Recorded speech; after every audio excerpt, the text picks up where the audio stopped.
Washington کے ایک think tank broking institution اور قطر کی حکومت کے اشتراک سے امریکہ اور مسلم دنیا کے درمیان 8واں سالانہ فورم واشنگٹن میں منعقد کیا گیا۔ یہ پہلی بار ہے کہ اس فورم کے لیے واشنگٹن کا انتخاب کیا گیا، کیونکہ اس سے پہلے یہ فورم 2004 سے مسلم ممالک میں منعقد کیا جاتا رہا ہے۔ اس سال اس فورم میں دنیا کے 30 مسلمان ممالک کے نمائندوں نے شرکت کی اور تعلیم، توانائی، سیاست اور صنعت جیسے دوسرے شعبوں میں تعاون کو بہتر بنانے کے حوالے سے مختلف موضوعات پر بات چیت کی گئی، تاکہ ایسے لائحہ عمل پر روشنی ڈالی جا سکے جس کے ذریعے نہ صرف مشرق وسطیٰ کے ممالک کے درمیان بلکہ امریکہ اور مسلم ممالک کے درمیان بھی تعلقات کو فروغ دیا جا سکے۔ This is an opportunity for redefining our relationships. امریکی ریاست میساچیوسیٹس کے سینیٹر جان کیری کا، جو امریکی کانگریس کی بین الاقوامی تعلقات کی کمیٹی کے چیئرمین بھی ہیں، کہنا تھا کہ امریکہ مسلم دنیا کے ساتھ گہرے اور دوستانہ تعلقات کو فروغ دینا چاہتا ہے۔ The opportunity I see is a way for us to not dominate, we shouldn't seek to. یہ ہمارے لیے ایک موقع ہے جس کے ذریعے ہم کسی پر دباؤ ڈالنے کی بجائے ایک دوسرے کا تعاون حاصل کرنا چاہیے۔ ہمیں ترقی کے حصول کے لیے ایک نئی قسم کا مارشل پلان تیار کرنے کی کوشش کرنی ہے، جس کی مدد سے ہم ان ملکوں میں سرمایہ کاری کریں اور ان ملکوں کے اپنی عوام کے ساتھ بامانی تعلقات قائم کرنے میں مدد کریں، تاکہ ان ملکوں کے عوام خود اپنے لیے جدت کا راستہ منتخب کریں۔ اور اگر ہم معاشی طور پر اس بارے میں سوچیں تو ہم نہ صرف مشرق وسطیٰ کے لیے مختلف صورتحال پیدا کر سکتے ہیں، بلکہ پاکستان اور افغانستان اور دیگر عالمی چیلنجز کے لیے بھی ایسا کرنا ممکن ہے۔ اردن کے وزیر خارجہ نصیر جرہ نے اس بات پر زور دیا کہ مشرق وسطیٰ کی موجودہ صورتحال وہاں کے عوام کی خواہشات کی عکاسی کر رہی ہے، مگر مغرب اور مسلم دنیا کے تعلقات کا مستقبل اسرائیل اور فلسطین تنازع کو حل کرنے پر بھی منحصر ہے۔ The people power that we have seen recently, whether it came 2 decades late or it has come, and I think کئی دہائیوں کے بعد ہم نے اپنے خطے میں جو عوامی قوت کا مظاہرہ دیکھا ہے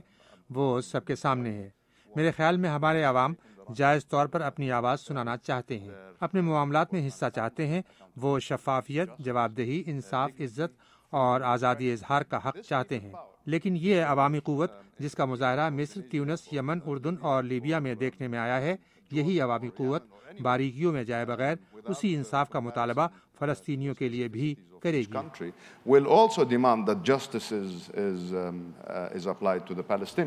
اظہر حسین ایک بین الاقوامی ادارے ICRD کے ساتھ وابستہ ہیں اور پاکستان میں مختلف مدارس کے ساتھ بھی کام کر رہے ہیں۔ اظہر سمجھتے ہیں کہ اسرائیل فلسطین تنازع کا حل دونوں ممالک کی 1968 کی سرحدوں کو دوبارہ واضح کرنے کے بعد ہی ممکن ہے۔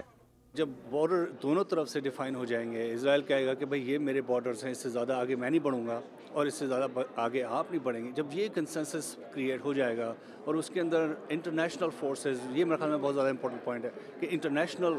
UN یا یونائٹڈ اسٹیٹس لیڈ یا عرب لیگ لیڈ نیوٹرل فورسز جو اس کو مینڈ کر سکے، وہاں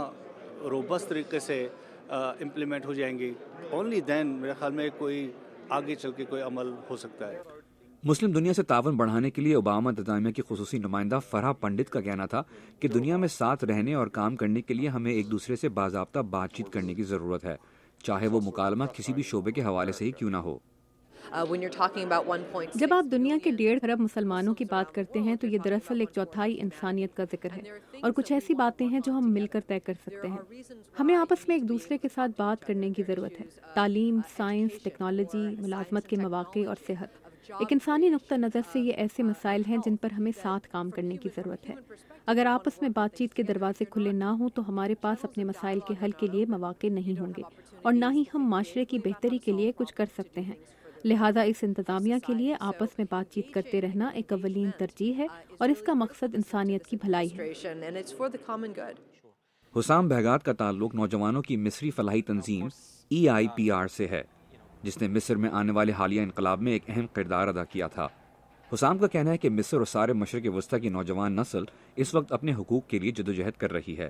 مگر حسام کا کہنا ہے کہ اس جدوجہد کو تکمیل تک پہنچانے کے لیے انہیں ساری عالمی برادری کی مدد درکار ہے۔ One of the most beautiful aspects of this revolution has been that it has been an Egyptian revolution. اس انقلاب کی سب سے خوبصورت بات یہ ہے کہ یہ ایک مصری انقلاب ہے۔ ہم لوگوں نے اپنی کھوئی ہوئی عظمت بحال کی ہے، اور اب ہم یہ سمجھتے ہیں کہ کئی دہائیوں کے بعد ہم کسی بھی چیلنج کا مقابلہ کر سکتے ہیں۔ لیکن ابھی بھی ہمیں کئی معاملات پر عالمی برادری کی مدد کی ضرورت ہوگی.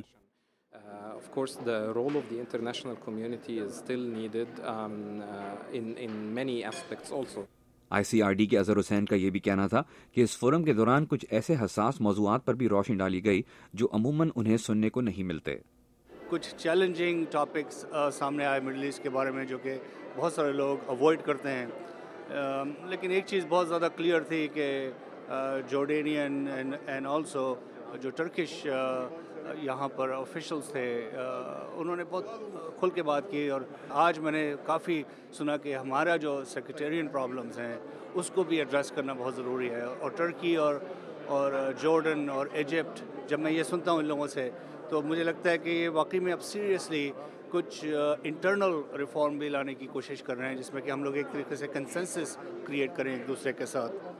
فورم میں شرکت کرنے والے بیشتر ماہرین نے اسی بات پر زور ڈالا کہ اب وقت آ چکا ہے کہ مسلمان دنیا اور مغرب بات چیت کے ذریعے ایک دوسرے کے لیے اپنی غلط فہمیاں دور کریں اور تعاون اور اعتماد پر مبنی تعلقات کی مدد سے اپنے اپنے خطوں میں آنے والی نسلوں کا مستقبل روشن کرنے کی جدوجہد نئے سرے سے شروع کریں. Imran Siddiqui, Urdu VOA, Washington.